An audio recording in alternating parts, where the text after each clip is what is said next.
Hi everyone, అందరు ఎలా ఉన్నారు? గోంగూర ఎండు రొయ్యల కూర. ఈ కర్రీ ఎంతమందికి ఇష్టం? నాకైతే చాలా ఇష్టం అండి. వేడివేడి అన్నంలోకి ప్రతి ముద్దలో ఆ ఎండి రొయ్యలు పెట్టుకొని తింటుంటే చాలా బాగుంటుంది. మీరు కూడా ఒకసారి ట్రై చేయండి. ఆ కర్రీకి కావాల్సిన ఇంగ్రీడియంట్స్ అన్నీ తీసుకున్నానండి. ఒక గిన్నెలోకి తీసుకున్న ఎండు రొయ్యల్ని వేసేసి కొంచెం హాట్ వాటర్ పోసి ఒక 5 మినిట్స్ అన్నా పక్కన పెట్టేసేయండి. ఆ తర్వాత ఒక ప్యాన్లోకి కొంచెం ఆయిల్ స్ప్రే చేసి మనం కట్ చేసుకున్న గోంగూరను వేసి 5 మినిట్స్ బాయిల్ చేసి ఆ తర్వాత డ్రై చేసి కొంచెం స్మాష్ చేసి పక్కన పెట్టేయండి.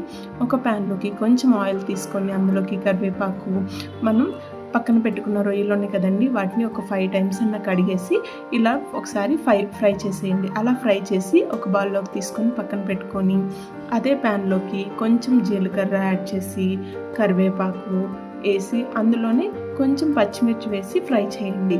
పచ్చిమిర్చి వేసిన తర్వాతే ఆనియన్స్ వేయండి, ఎందుకంటే పచ్చిమిర్చి ఫ్లేవర్ చాలా బాగా తెలుస్తుంది. వాటితో పాటుగా కొంచెం అల్లం వెల్లుల్లి పేస్ట్ వేసి ఫ్రై చేయండి. అందులో హాఫ్ టమాటో వేసేసి ఒకసారి ఫ్రై చేయండి. అలా ఫ్రై చేసిన దాంట్లోకి పసుపు, కొంచెం సాల్ట్, వాటితో పాటుగా కొంచెం కారం యాడ్ చేసేసి ఒకసారి ఫ్రై చేసి లిడ్ క్లోజ్ చేయండి. ఆ తర్వాత అందులోకి మనం ఫ్రై చేసుకున్న ఎండు రొయ్యలు యాడ్ చేసేయండి. యాడ్ చేసి 3 మినిట్స్ తర్వాత అందులోకి కొంచెం వాటర్ యాడ్ చేసి ఆయిల్ పైకి తేలే వరకు బాయిల్ చేయండి.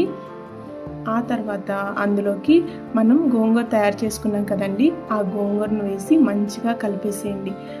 అలా కలిపేసిన తర్వాత కొంచెం కొత్తిమీర యాడ్ చేసి ఒక 5 మినిట్స్ ఉంచండి. అంతే, ఎంతో టేస్టీగా ఉండే ఎండు రొయ్యల గోంగూర కూర రెడీ అయిపోయిందండి.